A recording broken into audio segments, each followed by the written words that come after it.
Hello বাচ্চো, welcome to Biohack NEET প্রস্তুতির জন্য বাংলা ইউটিউব চ্যানেল। তো তোমরা খুশির খবরটা প্রত্যেকেই পেয়ে গেছো যে আমাদের রাউন্ড 2-তে অনেক নতুন গভর্নমেন্ট এমবিবিএস সিট ইনক্রিজ হচ্ছে। 3 তারিখে এমসিসি তাদের অফিসিয়াল ওয়েবসাইটে এই নোটিশ এবং টোটাল কোন কোন রাজ্যে কতগুলো কলেজ, কতগুলো সিট বাড়ছে, কতগুলো নতুন কলেজ খুলছে, কতগুলো ডিমড ইউনিভার্সিটিতে সিট বাড়ছে, এই সম্বন্ধে ডিটেল নোটিশ টোটালটা দিয়ে দিয়েছে। আমি কিন্তু এই নোটিশটা আসার আগের দিনই তোমাদের বলে দিয়েছিলাম যে আমাদের ওয়েস্ট বেঙ্গল এবং গোটা ভারতবর্ষে বহু সংখ্যক গভর্নমেন্ট এমবিবিএস যে সিট সেটা বাড়তে চলেছে। তো সেই ভিডিওতে অনেকে এসে ফেক নিউজ বা এমসিসিতে দেয়নি কেন এই সমস্ত কমেন্ট করেছিলে। এবার বক্তব্য হচ্ছে, যখন কোনো সোর্স থেকে আমরা ইনফরমেশন পাই সেটা যতক্ষণ না অফিসিয়ালি অ্যানাউন্স হয় তার আগে সোর্সের ব্যাপারে কিছু বলা যায় না। এটা কিন্তু একটা প্রবলেম। আমরা দীর্ঘদিন মেডিকেল প্রফেশনে আছি, আমাদের কিছু সোর্স আছে, আমরা বিভিন্ন খবরাখবর পাই, কিন্তু অফিসিয়ালভাবে অ্যানাউন্সের আগে সেগুলো বলা যায় না। সুতরাং অনেকে ভাবছে হঠাৎ করে বলে দিয়েছি, যা ইচ্ছা তাই একটা বলছি, ফেক নিউজ ছড়াচ্ছি। তো ফেক নিউজ ছড়ানোর কোনো মতো মানসিকতা আমার নেই। আমার চ্যানেলে যে সমস্ত ভিডিও আমি দিই, যে সমস্ত ইনফরমেশান দিই, তার 100% অথেন্টিক। এই ব্যাপারটা কিন্তু তোমাদের মনে রাখতে হবে। তো সুতরাং আমি একটা কথা বলছি মানে আমি জেনে বলছি, হঠাৎ করে না জেনে কোনো রকম কথা কিন্তু বলছি না। তো আমি যেরকম বলেছিলাম ঠিক সেই রকমই পরের দিন এমসিসি অফিসিয়ালি আউট করে দিয়েছে। তো এই জন্যে আমি আগে থেকে খবরটা পেয়েছিলাম বলেই তোমাদের আমি জানিয়ে দিয়েছিলাম খুশির খবরটা। তো যাই হোক, অথেন্টিক নিউজ ছাড়া আমার চ্যানেলে কোনো নিউজ কিন্তু দেওয়া হয় না। হয়তো কোনো নিউজ মিডিয়াতে কোনো রিপোর্ট দেখে আমি ভেরিফাই করে তবেই ভিডিও বানাই, কারণ স্টুডেন্টদের মিসগাইড করার কোনো রকম উদ্দেশ্য আমার নেই। তো যাই হোক, আলটিমেটলি এমসিসি অফিসিয়ালি আমি যেটা বলে দিয়েছিলাম সেইটাই কিন্তু তাদের যে অফিসিয়াল ওয়েবসাইটে দিয়ে দিয়েছে। তো তোমাদের আমি ভেঙে ভেঙে আজকে বলছি কি ব্যাপারটা হয়েছে।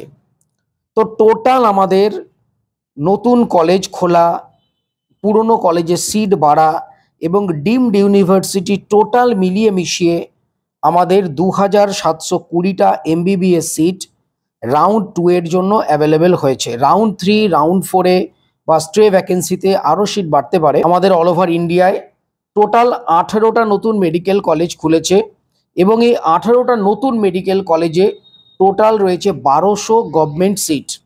এছাড়াও টোটাল 23টা পুরনো মেডিকেল কলেজে গভর্নমেন্ট এমবিবিএস সিট বেড়েছে 970টা। তার মানে এই 1200টা এবং 970টা টোটাল গভর্নমেন্ট এমবিবিএস সিট বেড়েছে। এছাড়াও যে ডিমড ইউনিভার্সিটিগুলো রয়েছে তাতে 550টা সিট বেড়েছে 9টা কলেজে। তো এই ব্যাপারে ডিটেলস তোমাদের আমি এবার বলছি, তোমরা তাহলেই বুঝতে পারবে।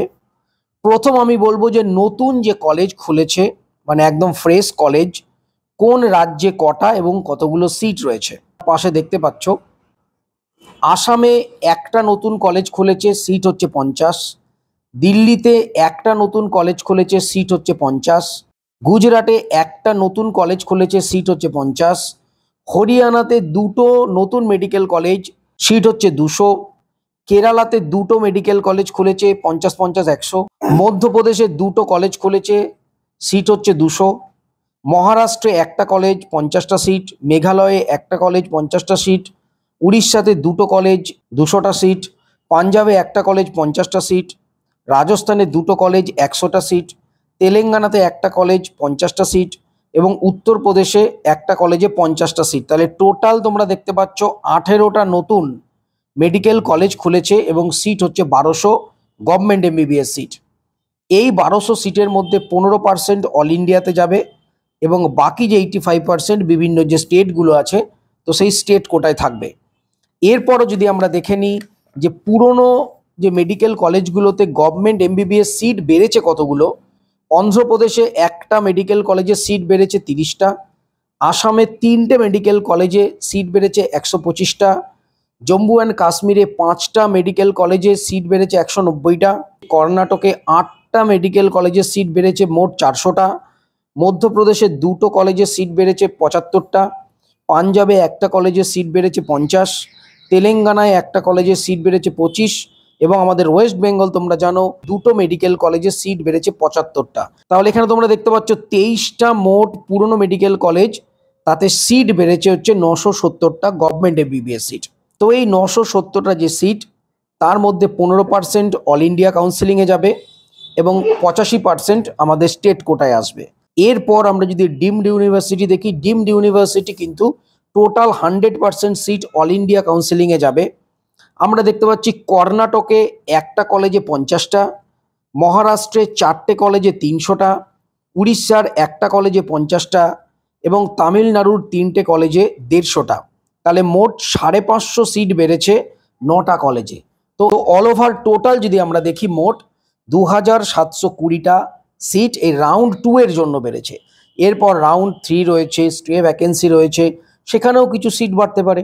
আমাদের ওয়েস্ট বেঙ্গলের ক্ষেত্রে আমরা যেটা ভাবছিলাম যে 400টা সিট বাড়বে, তো এখনো অবধি 400টা সিট না বাড়লেও আমাদের ওয়েস্ট বেঙ্গলে গভর্নমেন্ট এমবিবিএস সিট বেড়েছে 75টা, একটাতে 50, একটাতে 25, এবং কিছুদিন আগেই তোমার কেপিসি মেডিকেল কলেজে 50টা সিট বেড়েছে, তার মধ্যে সেমি গভর্নমেন্ট এবং ম্যানেজমেন্ট কিছু সিট পাওয়া যাবে। নতুন কোনো কলেজ কিন্তু আমাদের ওয়েস্ট বেঙ্গলের ক্ষেত্রে আমরা দেখতে পাইনি। সরকারি প্রাইভেট কিছু কলেজ খোলার একটা সম্ভাবনা আছে, সেটা হয়তো পরবর্তীকালে আমরা দেখতে পাবো। দেখো, সিট যতই বাড়ুক তার মাত্র 15% কিন্তু অল ইন্ডিয়ায় যাবে। তো এখন একটা প্রশ্ন আসতে পারে, তাই এই যে এতগুলো সিট বাড়লো, এর ফলে কি কাট অফের কোনো পরিবর্তন হবে? অবশ্যই হতে পারে। আমাদের অল ইন্ডিয়ার ক্ষেত্রে যে 15% এই টোটাল যে সিট, তার 15%-এর সাপেক্ষে কাট অফের খুব একটা হেরফের না হলেও বিভিন্ন যে স্টেটগুলো রয়েছে, আমাদের ওয়েস্ট বেঙ্গল বলো বা আরও যে বিভিন্ন স্টেটগুলোতে যে 85% যে সিট বাড়ছে, সেক্ষেত্রে কাট অফের একটা ভালো হেরফের আমাদের নজরে আসতে পারে। তো আমাদের ওয়েস্ট বেঙ্গলের ক্ষেত্রে কিছুদিন পরেই কিন্তু সিট ম্যাট্রিক্স আসবে, আমাদের WBMCC সিট ম্যাট্রিক্স। সেখানে আমরা এই সমস্ত সিটগুলো ইনক্রিজ তো দেখতে পাবোই, তাছাড়া তার মধ্যেও যদি নতুন কোনো সিট গভর্নমেন্ট এমবিবিএস হতে পারে বা প্রাইভেট হতে পারে, সেগুলো যদি অ্যাড হয়, তাহলেও কিন্তু আমরা WBMCCর যে অফিসিয়াল যে সিট ম্যাট্রিক্স সেখানে আমরা দেখতে পাবো। এর কারণ এখনও কিন্তু বিভিন্ন কলেজে এনএমসির যে ইন্সপেকশন সেটা চলছে, এবং বিভিন্ন প্রাইভেট কলেজ খোলার ক্ষেত্রেও কিন্তু এনএমসির সঙ্গে কথাবার্তা চলছে অ্যাফিলিয়েশন নিয়ে। তো পরবর্তীকালে আমাদের ওয়েস্ট বেঙ্গলের ক্ষেত্রে যে সিট ম্যাট্রিক্স আসবে, সেখানে আমরা জানতে পারবো যে নতুন কোনো কলেজ আমাদের ওয়েস্ট বেঙ্গলের ক্ষেত্রে রাউন্ড 2 বা পরবর্তী কোনো রাউন্ডে অ্যাড হবে কিনা। তো সবাই খুব ভালো থেকো, মন দিয়ে পড়াশোনা করো, চ্যানেলটা সাবস্ক্রাইব রাখো, নোটিফিকেশনটা অন করে রাখো যে কোনো ধরনের নিট রিলেটেড ইনফরমেশন পাওয়ার জন্য। টাটা।